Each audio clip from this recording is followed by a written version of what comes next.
त्यानंतर उदाहरण कसं सोडवायचं हे आपल्याला या ठिकाणी बघायचं आहे. ठीक आहे, मग या ठिकाणी लिहायचं आपला आन्सर सोडवताना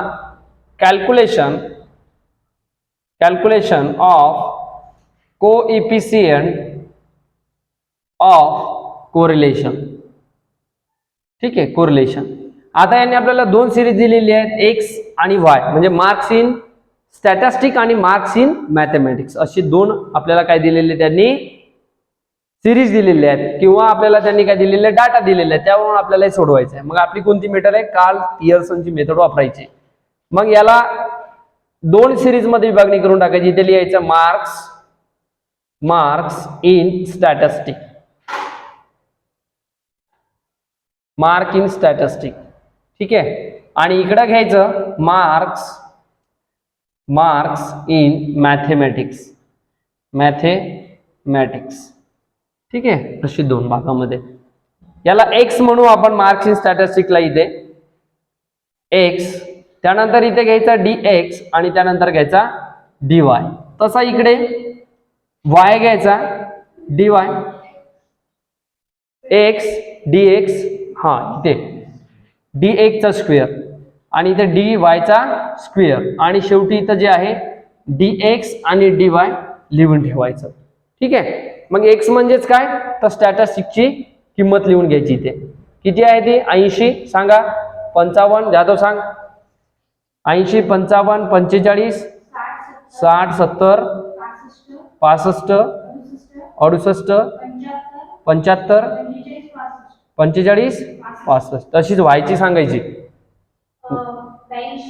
82, 50, 56, 62, 70, 64, 65, 74, 56, 64. ठीक आहे, त्यानंतर dx म्हणजे काय करायचं, सगळ्यात सोपं सांगतो आता याच्यामध्ये, आतापर्यंत सांगितलं नाही. dx या संख्यापैकी छोटी संख्या घ्यायची, म्हणजे तुम्हाला मायनस प्लस करायचा अवघड जाणार नाही. मग पहिल्या सिरीज मध्ये छोटी संख्या कोणती आहे, तर इथं मला 45 दिसते. सगळ्यात लहान संख्या कोणती आहे, तर 45 इथं लिहून घ्यायची असे 45. ठीक आहे, या 80 मधून 45 वजा होतील, म्हणजे किती राहील, 35 प्लस मध्ये राहील का मायनस मध्ये, प्लस मध्ये 35. इथे 10, इथे 0, इथे 15, इकडे 25, इकडे 20, इकडे 23, इकडे 30, इकडे 0, इकडे 20. झालं, म्हणजे मायनस मध्ये येत नाही ते, म्हणजे आपण निवांत. ठीक आहे, मग याचा स्क्वेअर काढायचा. इकडे 35 चा स्क्वेअर सांगा. 35 गुणिले 35 म्हणजे 35 चा स्क्वेअर किती, 1225. 1225 ना.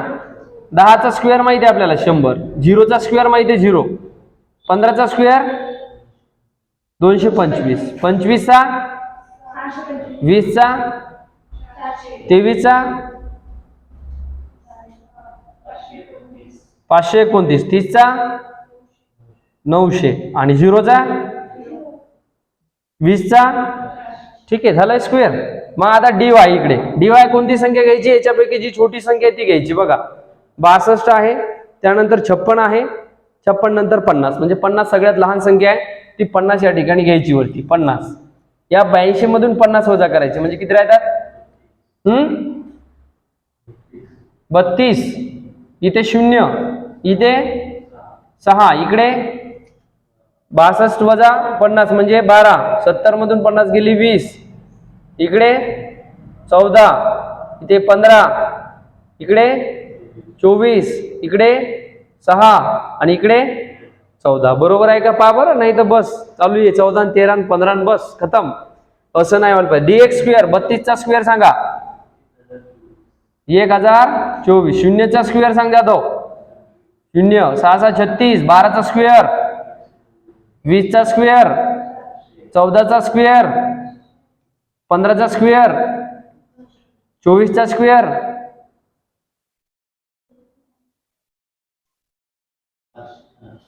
506 चा स्क्वेअर आणि 14 चा स्क्वेअर, 196 झालं. आता काय राहिलं आपलं dx dy. इथं तुम्ही घोळ 100% करता, तुम्हीच नाही 99% विद्यार्थी घाईघाईमध्ये इथं घोळ करतात. असं हात ठेवायचं नाही तर बोटाला धरून ठेवायचं आणि त्या बोटाला म्हणायचं भाऊ हे पाय हे dx आहे, हे dx चं कॉलम आणि हे माझं dy चं कॉलम, यायचं मला काय करायचंय तर गुणाकार करायचा आहे. 35 गुणिले 32. ठीक आहे, 35 गुणिले 32 असं बोट ठेवून पाहायचं dx आहे का, इकडे dx आहे का पाहायचं. नाही तर बस किती येते पहिले इक्वेशन सांगा. 1100, दुसरं सांगा 0, तिसरं सांगा, तिसरं 0, चौथं सांगा 15 गुणिले 12 180 का 180. नंतर सांगा 20 गुणिले 25 500. त्यानंतर 20 गुणिले 14 280. 23 गुणिले 15 345. नेक्स्ट 30 गुणिले 24 700. 0 पुढे किती आहे 0 गुणिले 6 आहे ना, 0 गुणिले 6 म्हणजे 0 आणि 20 गुणिले 14 14 दुनी 28 280. आता बघा इथं नाव द्यायचं या पहिल्या एक्स बॉल काय म्हणायचं n. n म्हणजे संख्या 1 2 3 4 5 6 7 8 9 10. n बरोबर 10. या वायले बी तेच म्हणायचं n बरोबर 1 2 3 4 5 6 7 8 9 10. n बरोबर 10. ठीक आहे, मग याचे इक्वेशन करायचं समेशन dx बरोबर याची बेरीज समेशन dx स्क्वेअर याची बेरीज किती येते. समेशन dx ची बेरीज सांगा किती 178. समेशन dx स्क्वेअर ची बेरीज आरामशीर करायची, जास्त घाई नाही करायची. ठीक आहे, वेळ लागला चालतंय पण पैकीच्या पैकी मार्क भेटतात. किती आला गोरे इथे डबल करा. जादव तुम्हारा कितना आया इसका dx स्क्वेअर का बेरीज काढणं मग ते नंतर सोडवणं. ताटात कधी बसाय जेवायले वाढलेलं असेल त्यावेळेस ताटाच्या समोर, नाही तर मग जेवायचंच नाही. काय होते जेवण होत नाही, मग भूक लागते मधात, मग डबल जेवण करावं लागते आहे की नाही. मग डबल परीक्षा 4404. तुझं किती आलं गवई बरोबर आहे.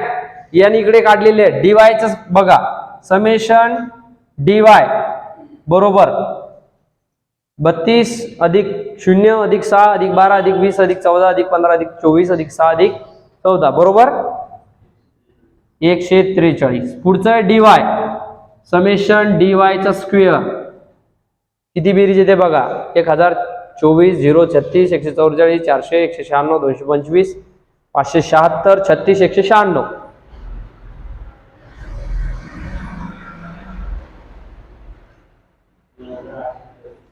दोन हजार 833 येते का बघा. आणि शेवटी राहिलेलं आपलं समेशन dx आणि dy याची बेरीज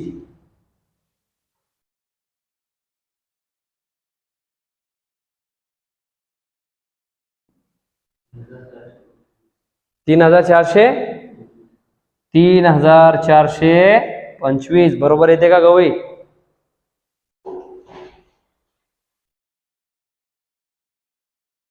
शेवटचे दोन कॉलम चेक करा dy स्क्वेअर आणि dx dy बरोबर आहे.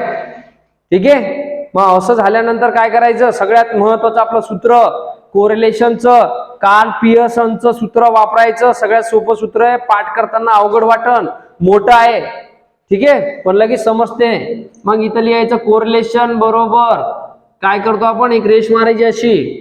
इथं काय लिहायचं पहिले हे लिहायचं summation dx dy गुणिला n minus in bracket dx in bracket dy. नंतर असे दोन वर्गमूळ तयार करायचे. एक इकडे आणि एक इकडे, नाराज नाही करायचं त्याले, ठीक आहे. मग इथं काय घेतो आपण, समेशन dx चा स्क्वेअर गुणिला n वजा इन ब्रॅकेट मध्ये समेशन dx ब्रॅकेटचा वर्ग स्क्वेअर, ठीक आहे. तसंच इकडे फक्त या एक च्या ठिकाणी काय लावायचं, y लावून द्यायचा. समेशन dy चा स्क्वेअर गुणिला n मायनस कंसामध्ये समेशन dy कंसाचा वर्ग. झालं. किती सोपं सूत्र आहे हे, आपण या ठिकाणी काढलेलं आहे. आता फक्त उचलायचं आणि त्याच्या जागेवर ठेवून द्यायचे त्याले.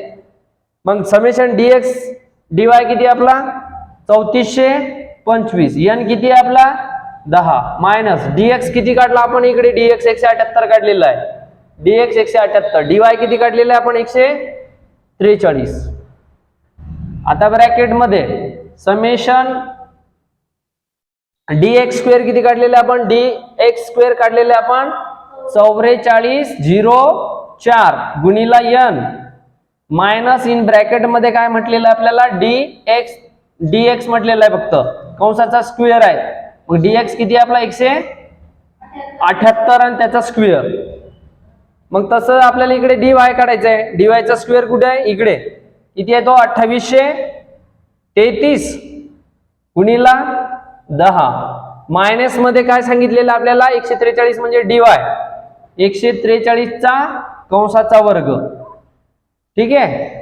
मग याला आता काय करायचं, इक्वेशन करायचं त्याची संख्या ठेवल्यानंतर.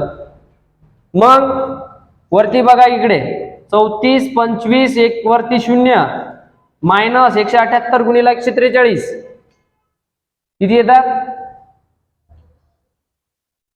3425 गुणिले 10 म्हणजे 34250 वजा 178 143 कंसामध्ये त्यांचा गुणाकार करायचा. 178 गुणिला 143 बरोबर किती येतात सांगा, 25000. इथं जर चुकवलं तर गेलं मग गणित, ठीक आहे. मग इथं पहिलं ब्रॅकेट, नंतर परत इथं दुसरं ब्रॅकेट म्हणजे वर्गमुळामध्ये. मग आता 4404 गुणिले 10 म्हणजे 1 0 वाढला, मायनस मध्ये 178 चा स्क्वेअर काढा, किती येते रे, 178 चा स्क्वेअर 31684. मग इकडे बघा, इकडे 2833 आहे, याला गुणिले 10 म्हणजे 28330 वजा 143 चा स्क्वेअर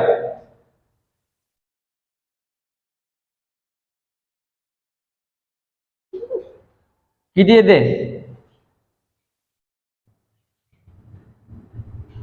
143 गुणिला 143 यादव 20400. मला इकडे सांगा, नंतर सोडवा तुम्ही, ठीक आहे. मग हे वजा करायचे, 34250 वजा 25456 54 किती येतात सांग, 8796 भागीला 44040 वजा 31684 वर्गमुळामध्ये 12300. दुसऱ्या वर्गमुळामध्ये किती येतात सांग, 7881, ठीक आहे. मग परत इकडे 8796 भागीला या वर्गमूळ बाहेर काढून टाकायचं, 12356 वर्गमूळाचं चिन्ह दाबलं तुम्ही की तुमचं वर्गमूळ त्या ठिकाणी निघते. किती आलं पहिलं सांग, 12356 वर्गमूळ चिन्ह आहे ते कॅल्क्युलेटरवरती, ते दाबायचं.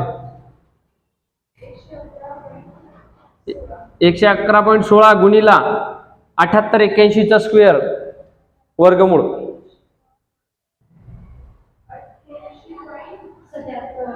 88.77. मग याचं इक्वेशन करायचं, 8796 भागीला 111.16 गुणिला 88.77 किती, 9868.67 म्हणजे 68, ठीक आहे.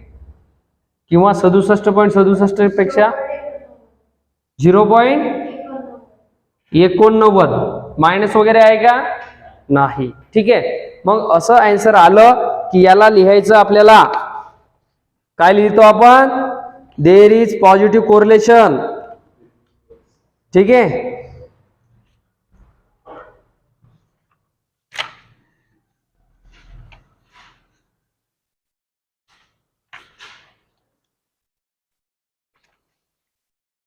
लक्षात राहिलं तर खाली एक ओळ लिहायची. काय लिहायची, there is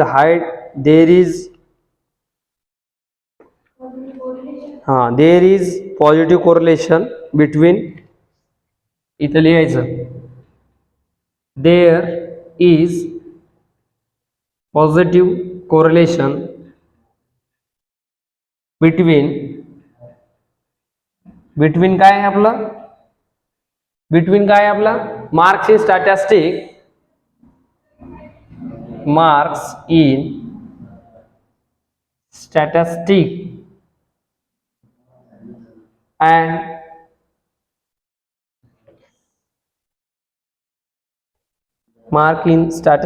and marks in mathematics. अशी एक ओळ लिहून टाकायची.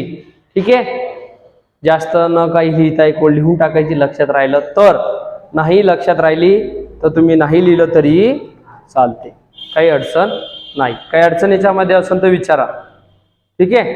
जे विद्यार्थी या ठिकाणी लाईव्ह बघत आहे, तुम्ही एमकॉम ला असाल, तुम्ही बीकॉम ला असाल, तुम्ही बीबीए ला असाल, तर तुमच्या सर्वांसाठी महत्त्वाचा व्हिडिओ आहे, जेणेकरून परीक्षेमध्ये तुम्हाला हा प्रश्न विचारला जातो आणि यावरती 100% प्रश्न असतो. ठीक आहे. एमकॉम ला असाल तर तुमच्यासाठी 12 मार्काला आहे. तुम्ही जर बीकॉम ला असाल सेकंड 4th सेमला तर तुम्हाला 8 मार्कसाठी हा प्रश्न 100%, एक 8 मार्कासाठी आणि दुसरा एक 4 मार्कसाठी हा प्रश्न विचारला जातो. ठीक आहे. तुम्ही याचा पुरेपूर फायदा करून घ्या. काही अडचण असेल तर कमेंट बॉक्समध्ये कमेंट्स करा. प्लॅटफॉर्मवरती माझ्या चॅनलवरती तुम्ही अजून नवीन असाल, चॅनलला जॉईन केलं नसेल तर चॅनलला जॉईन करून घ्या, सबस्क्राईब करून घ्या आणि व्हिडिओ आवडला असेल तर व्हिडिओला लाईक करा, तुमच्या मित्रांपर्यंत शेअर करा. भेटूया अशाच नवीन व्हिडिओमध्ये. तोपर्यंत जय हिंद, जय महाराष्ट्र.